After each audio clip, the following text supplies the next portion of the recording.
Hello friends, welcome back to my channel. তো তোমরা অনেকে কমেন্টে আমাকে বলেছিলে স্ট্যাটিক জিকের সিলেবাসটা দিতে। তো দেখো, স্ট্যাটিক জিকের তো সেরকম সিলেবাস করা যায় না, কারণ এটা একটা ভাস্ট এরিয়া।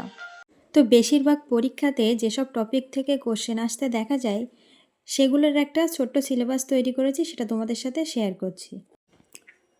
তো দেখো, এখানে প্রথমেই আছে শাস্ত্রীয় নৃত্য ও নৃত্যশিল্পী।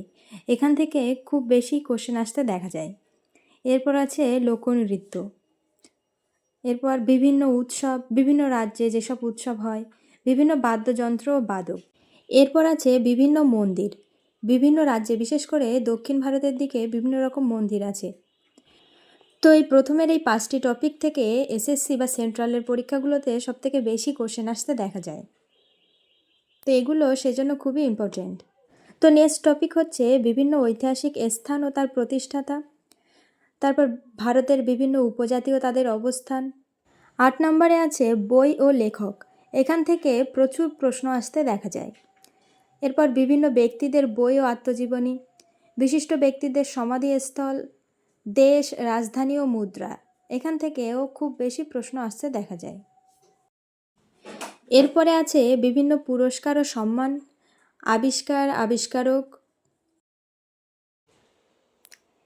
ঐতিহাসিক ব্যক্তিদের উপাধি ও আসল নাম, ঐতিহাসিক কিছু নামের অর্থ, বিভিন্ন রাজার সভাকবি।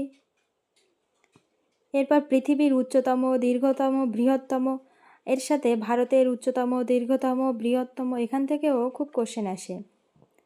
এরপর বিভিন্ন খেলার ট্রফি, মাঠ, কতজন প্লেয়ার থাকে প্রত্যেকটা খেলাতে, এছাড়া বিভিন্ন খেলার সাথে যুক্ত বিভিন্ন শব্দ। এরপর ন্যাশনাল পার্ক, এটাও খুব important, UNESCO world heritage site, এছাড়া bird sanctuary, tiger, elephant reserves, wildlife sanctuary, Ramsar site, আর আছে মহাদেশ সমূহ।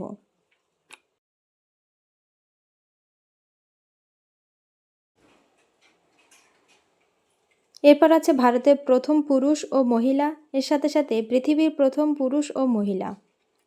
এরপর আছে গুরুত্বপূর্ণ দিবস, এখান থেকেও খুব কোশ্চেন আসতে দেখা যায়। এরপর 30 নম্বর টপিক হচ্ছে ন্যাশনাল হেডকোয়ার্টার্স। এরপর আছে বিভিন্ন নদী পরিকল্পনা, বাঁধ, জলপ্রপাত, হ্রদ, এগুলো আমরা জিওগ্রাফিতেও পড়ি। নেক্সট রাষ্ট্রপুঞ্জ বা জাতিসংঘ, এর সাথে সাথে আছে ইউনাইটেড নেশনস অর্গানাইজেশন এবং এদের হেডকোয়ার্টার। এরপর গুরুত্বপূর্ণ কমিটি ও কমিশন, ভারতের বিভিন্ন স্থানের পূর্ব নাম ও বর্তমান নাম, বিভিন্ন স্থানের ডাক নাম, সীমান্ত রেখা, বিভিন্ন বিপ্লব যেগুলো কৃষি সংক্রান্ত। এরপর ভারতের ঐতিহাসিক সংবাদপত্র, বিভিন্ন গিরিখাত, হিমবাহ, নদী তীরবর্তী শহর, এখান থেকেও খুব কোশ্চেন আসতে দেখা যায়।